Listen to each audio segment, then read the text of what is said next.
You are listening to the e-flux podcast. I'm Elvia Wilk, and I'm here with Eva Díaz to talk about her text for e-flux issue 91 called We Are All Aliens. And I'm really looking forward to talking to you about it because I had the chance to edit it with you and found it so rich, comprehensive, and all-encompassing, but also very far-reaching in that it has a lot of implications beyond the immediate field that you're discussing.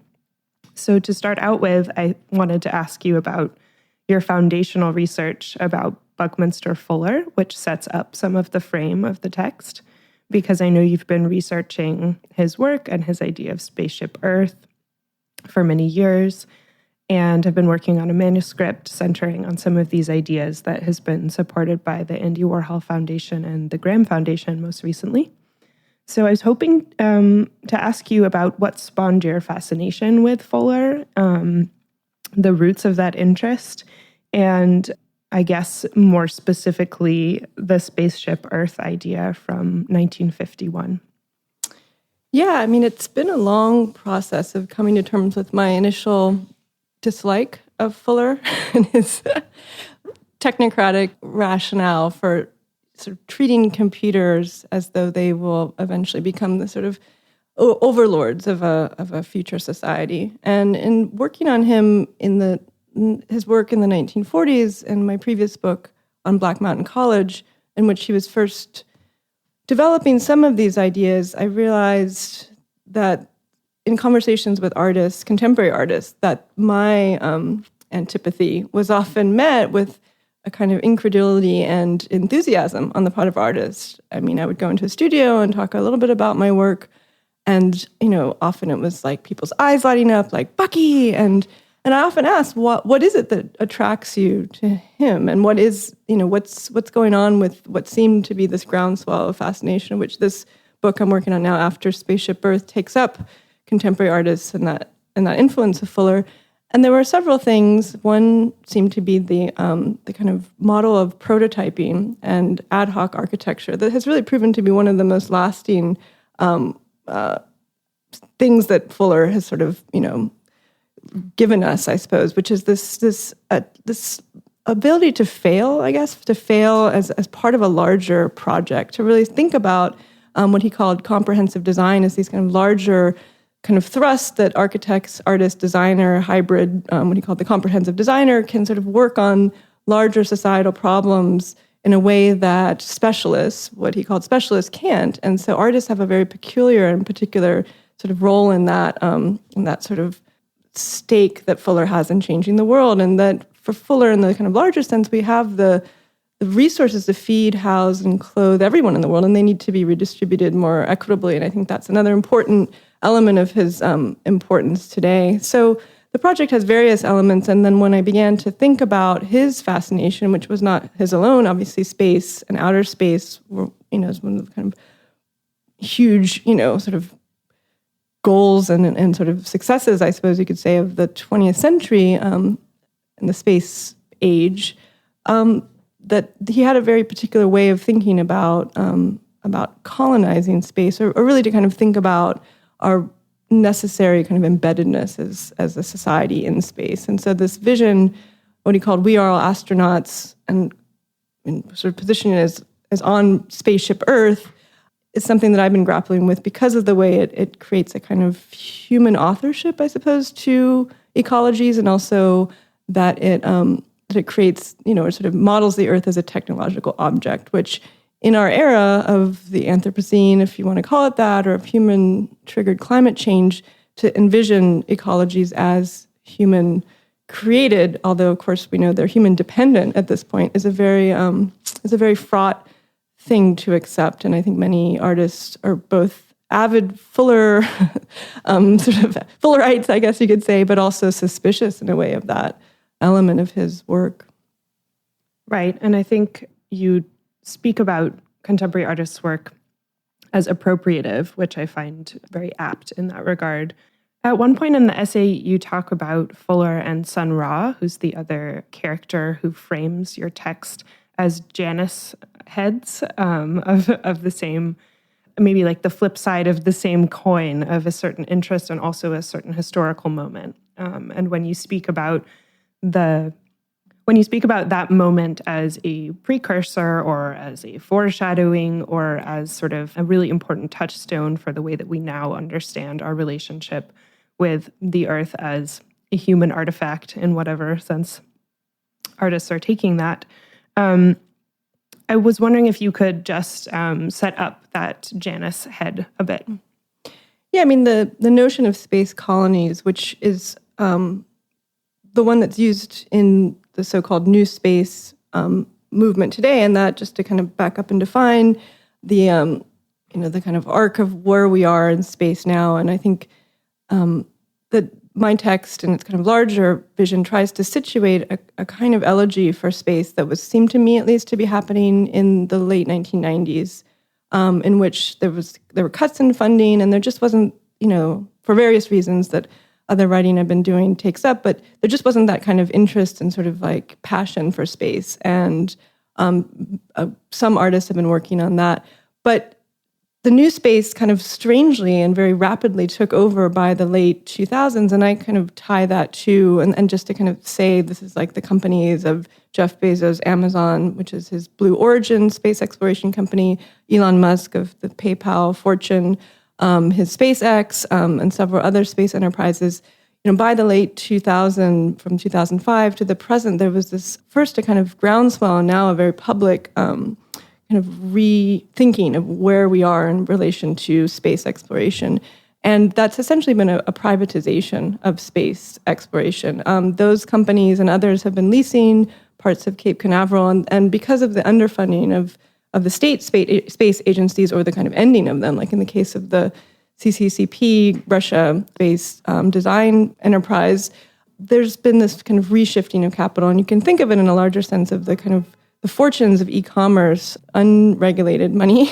and largely untaxed, now consolidated in the hands of a few white men who now are on their whim doing various things that will impact how we understand space research, and are orienting that towards space tourism, space mining, and then possibly space colony ventures. And so that kind of sense of like who gets to determine access to space led me to think about other visions of space, including Sun Ra's, in which there's a great responsibility for understanding the colony as something that's a reaction to previous colonial unsuccessful ventures, and the kind of history of colonialism taken up by Afrofuturist projects. So, and again, this is kind of coming out of the way contemporary artists use this in their work, and in the kind of knitting together in my text, I hope, of these different threads of kind of thinking historically in the present about why in the 1960s, as early as the 1950s, actually, Sun Ra was claiming that he was from Saturn and wanting to take Black people off the planet Earth to his colony in outer space, and what that says today about historical responsibility for the treatment of African Americans, for the kind of failures of previous colonial sort of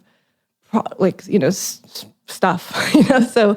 the Sun Ra really became this pivot point to sort of think about what's happening now, and to really sort of like expand not just the racial complexion of the project, because it really came out of artists I was already looking at, but to really understand that was an important element, just as feminism is an important element in thinking about access to space. Because again, the reality now is that this is these are kind of freelance projects on the part of very wealthy white men, and access to space will be in a kind of capitalist logic in which you can go as an invited model of, like some of these men, or some of these proposals for space tourism really, reproduce some of the worst elements of kind of, spectacle culture, you could call it, or celebrity culture, in which, there really is this kind of thrust, so to speak, to have, to have space be kind of like a zone of kind of advertising for, I don't know, like for a kind of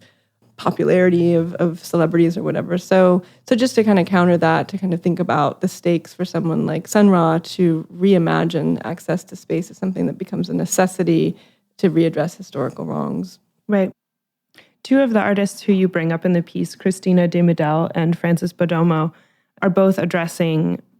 a historical moment that I didn't know anything about and was really excited to learn about in your text, which was the Zambian National Academy of Science, Space Research, and Philosophy from 1960. And they've both these artists separately have revisited this moment and sort of revivified this project and given new life to it in different ways. Could you talk about what those artists have done and maybe just explain what the Zambian Academy was? Well, I'm no expert in the history of the Zambian Academy, but both those artists undertook projects that they called the Afronauts based on that particular history, which was, really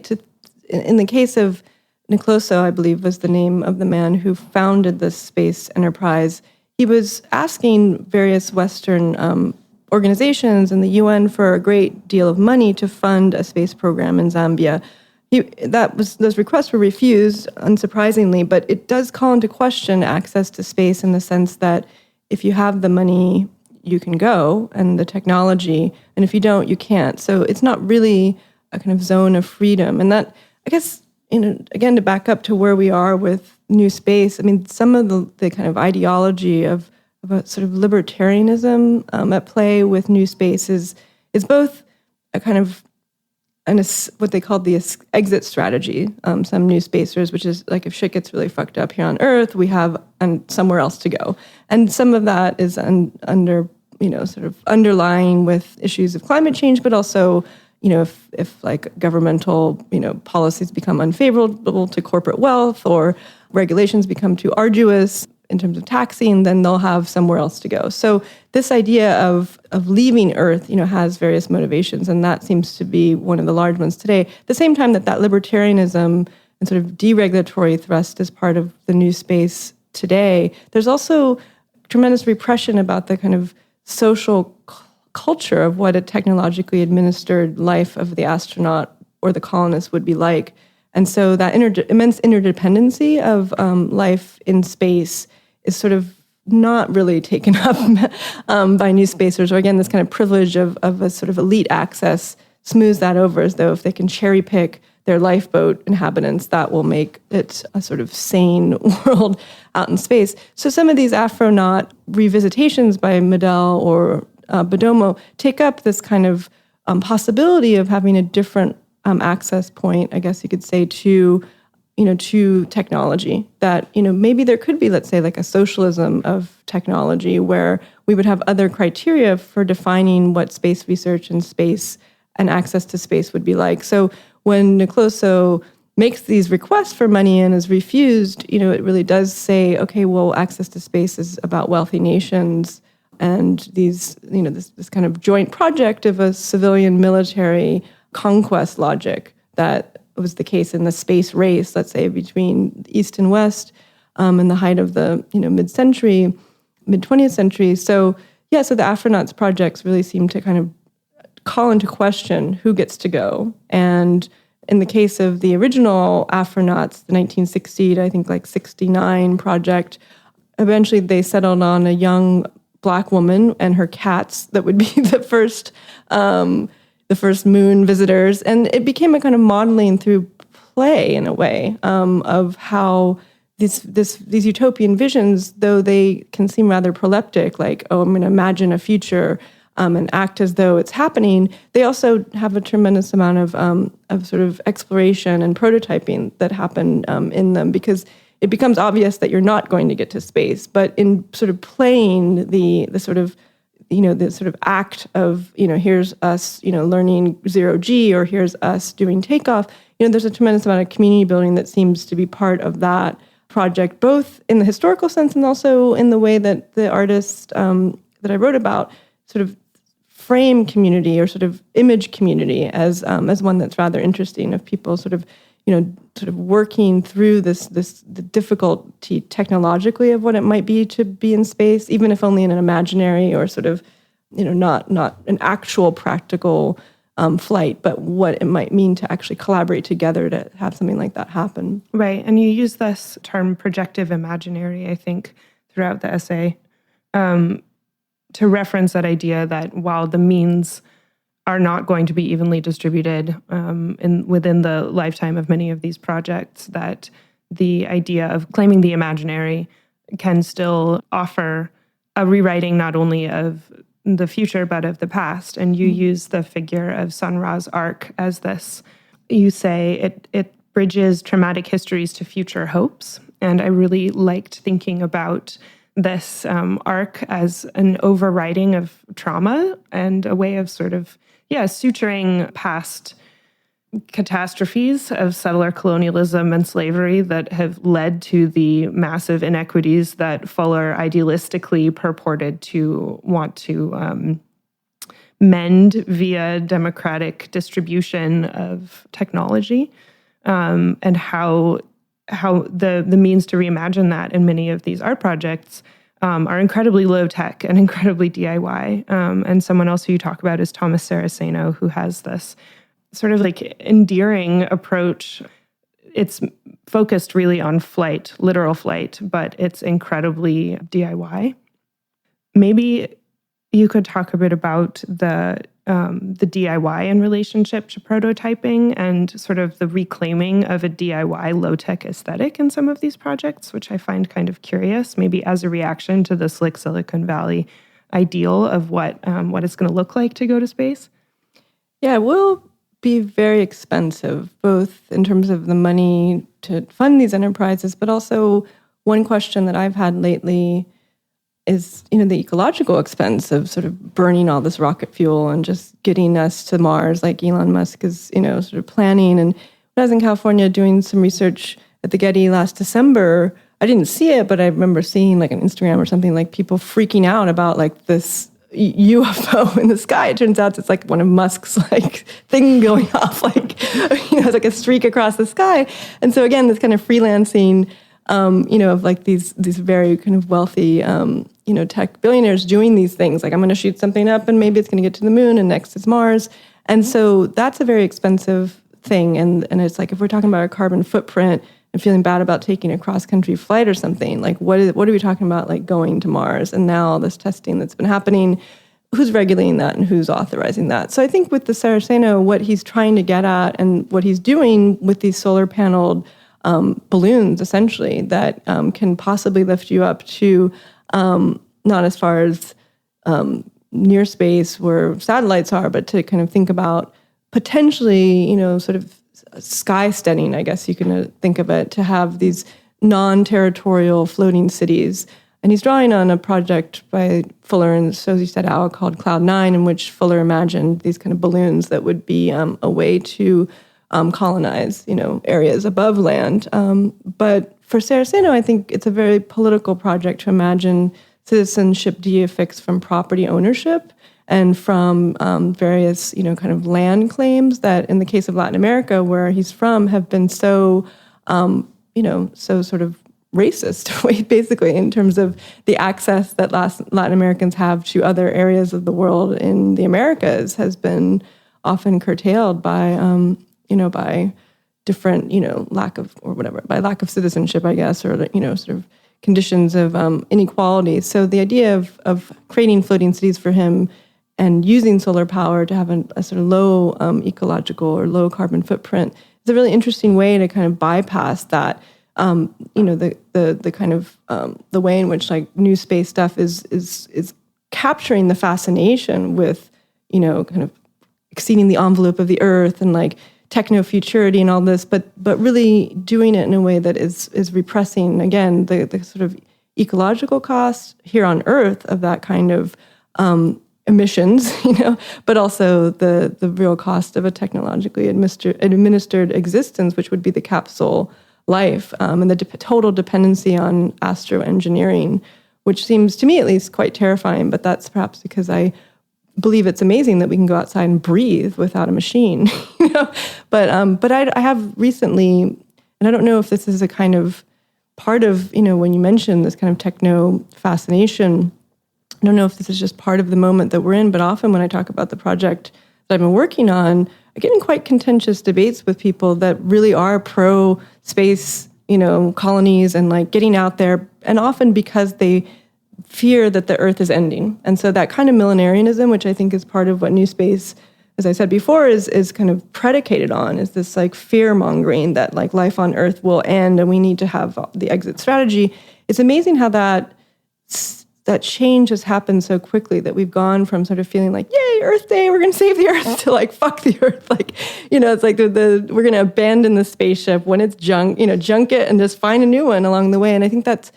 to me has sort of always been part of that metaphor of Spaceship Earth, is that to construct the Earth as a metaphor of technology allows us to very quickly move beyond its specificity, and like the sort of pleasures and richness of life on Earth become just another kind of ecological framework to like that can possibly be emulated or improved somewhere else, without any sense of a kind of harmonic relationship to exploration, as though like maybe we could, do better by this planet, and then also, like do find other things too. But there seems like the abandonment is really the kind of logic. And I feel like with Saraceno, he's trying to kind of create some sense of this, being like, as you said, a kind of elevation and sort of flight, but not one that's like a flight from, but a sort of flight to a better condition of sort of imagining how humans treat each other as citizens or refugees. It's hard for me not to think of Kim Stanley Robinson, whose work over the last maybe 2 decades has kind of made this implicit argument that we might not actually be able to survive without Earth. Like, we might actually be a composite organism, entirely interdependent, and that for whatever scientific premise he might offer in one particular book, that maybe the microbiome is dependent on Earth's, just these various premises and ways of thinking through the tension between the desire to survive and the possible fact that we can't without Earth. And I think most of his books implicitly argue that Earth has to be the priority, especially because, as you emphasize, currently space exploration is a project of self-preservation for white guys and a project for resource extraction, which is one of the driving factors of colonialism. And this brought to mind a talk by Rory Rowan at e-flux maybe a month or so ago, where he was speaking about Portugal's new initiative in the Azores to start this science space innovation hub to turn, to sort of like reinvent the nation oriented towards space. And the question came up in the Q&A section about whether or not you could really have space exploration that was, if not anti-colonialist, at least like a non-colonialist project. And everyone was kind of stumped because just the very fantasy that there's nothing out there is so, that's a familiar fantasy. And the fact that we are so insistent on that fantasy says something. What do you think about that? Is there a non-colonialist space project? Well, I mean, maybe I'll sidestep that by thinking, I'll give a book recommendation. You mentioned Robinson, but I think about, and I actually got this from an article that Obama was quoted in the New York Times. So this is an Obama book recommendation, cool. Which is for the Shinjin Liu, I think is the way one might say it, which is the three-body problem. His for sure, his trilogy about SETI, Search for Extraterrestrial Intelligence, among other things. And so this idea of sort of broadcasting, I guess, I don't want to give away the plot, but we as humans are always sort of broadcasting what we're doing. And maybe that's not actually the point of intergalactic communication. Maybe actually just sitting quietly and taking care of your own business so that you don't get like in a competitive sort of universal vision, you don't get blown up because you would become a competitive civilization to one that's has perhaps only mildly superior technology. So just thinking about like, what we're doing with all of the space fascination. And I think, it's not that the future, I mean, it's kind of interesting to think that in many ways, the future just became annexed to technology. It's like we can't imagine a future without technological progress. And that's a kind of a strange assumption, that techno-futurity is the future. And I guess that's something that I've been sort of questioning in this project. But yeah, so I think, it is hard to imagine just to return to your question, a non-colonial venture, given, again, how the project of space exploration was essentially a military one, about international competition, and that language of penetration and of,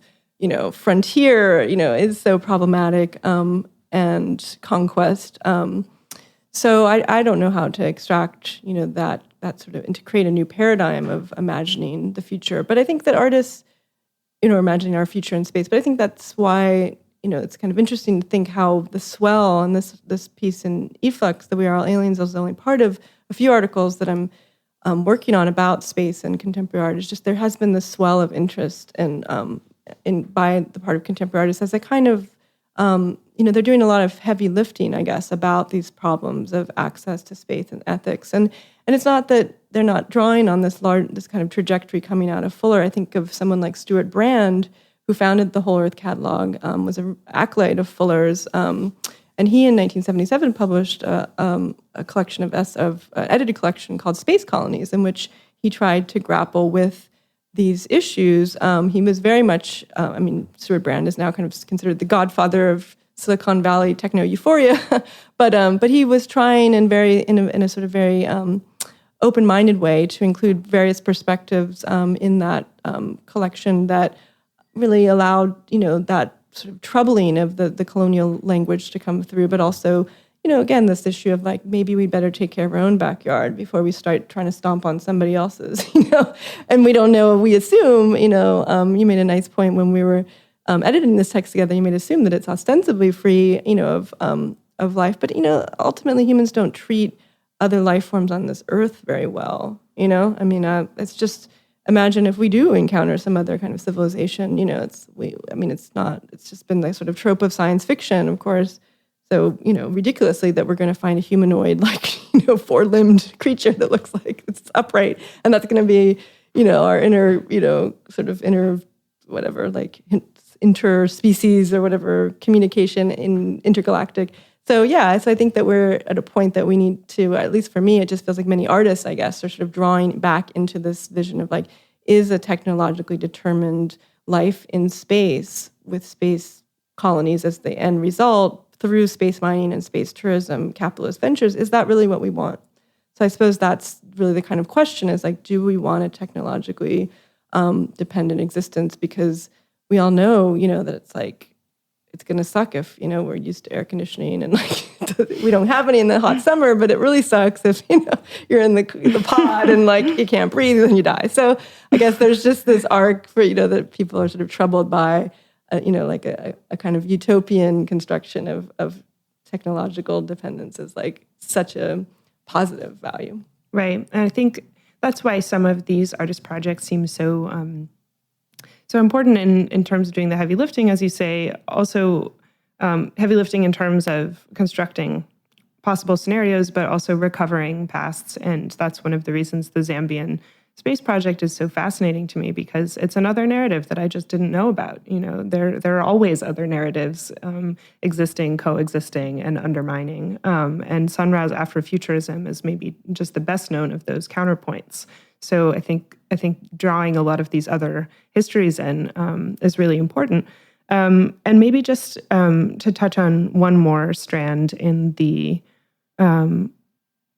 phenomenon of artists using artwork and exhibition making as a platform for thinking about space. A few of the projects seem to really offer this idea of sanctuary or safety and refuge in the imagination of what space could be. And I think also talking about the moment of resource extraction having led to human-triggered climate change, migration and displacement have really been accelerated lately. And we have to look back at some pasts also in terms of imaginary sanctuary and what that means now. And I think one artist, Larissa Sansour, and also Halil Altındire, both posited projects that recovered some kind of idea of sanctuary. Yes, that's my question. No, I mean, that idea of a kind of space as a refuge, and that's Space Refugee is the title of the Altındire show or sort of project that I came to sort of understand this aspect you point out about, what do we sort of want out of space? Do we want it to be, this kind of sexy zone of like futures for a few wealthy people, or do we want it to be something that, might kind of imagine a sort of universal condition of access to technology, which again, like to mention this kind of socialism of technology, like how do we distribute resources of sort of progress. I mean, it hasn't been something that has very well been done, I suppose, and in terms of now almost entirely off the table in the kind of current kind of structuring of neoliberalism, that there really isn't a kind of sense of like what is our kind of equality of outcomes, I guess you could say, in terms of like space or really sort of access to advanced technology. So that's something, that I think these projects, the Censor and Altendera, try to kind of imagine not as a kind of retribution and redistribution, of kind of what happened to populations and in the case of those works, Palestinians and Syrians that, have been displaced and really are unwanted in their new, sort of refugee locations. So space becomes this powerful kind of imagination for how to think of limitless space, which, of course, is the kind of fiction we know, as we've talked about, that, getting to space is expensive and ecologically, very kind of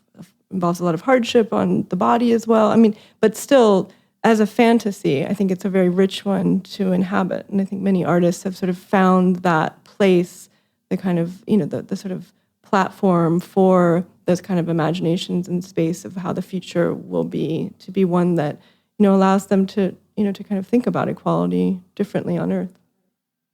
I'd like to just end then on the title of your essay, We Are All Aliens, which comes from Sun Ra and offers a nice parallel to We Are All Astronauts coming from Fuller.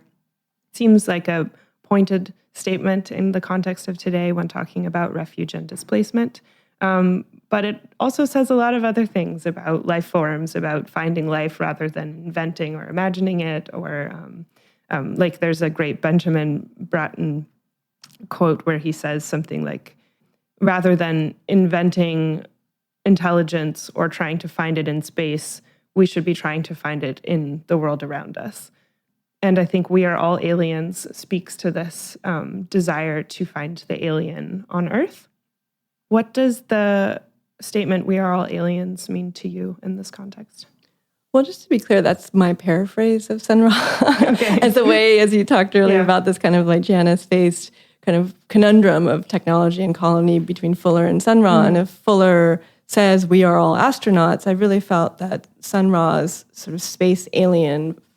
fixation was a kind of comparable logic of we are all aliens, which is why I titled the essay that way. So I think it's not a misrepresentation of Sun Ra's kind of thrust of imagining, the sort of alien on Earth already that is for him the kind of condition of African Americans, sort of unwanted, but also wanted in this really sort of like perverse way, right? And the kind of labor, all that, of the kind of, problem of slavery, and to readdress that and to kind of imagine,